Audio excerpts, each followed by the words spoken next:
try to explain that the fact that no matter how much we tax, we're never going to be able to tax our way out of the fiscal cliff we're driving towards.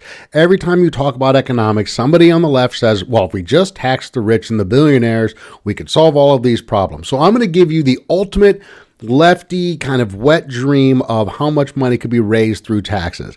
Let me bring this up real quick here. This is Robert Reich's What If We Actually Tax the Rich, which we do a ton, but okay, we'll pretend like we don't.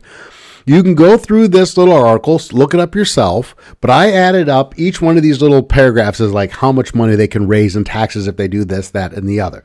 And what it comes out to is a little over $600 billion per year. $6 trillion over 10 years. So they like to use the 10-year mark and say $6 trillion, but it's 10 years. So that's about $600 billion a year. Does this solve our problems? Well, the 2025 federal budget deficit was $1.8 trillion. So if we got every single one of Mr. Reich's proposed tax increases, and there was no negative impact on GDP in the private sector, and we collected all the money and we didn't spend any of it on all the other things that Democrats are saying we could do if we pass these taxes. Remember, they've already got the money spent.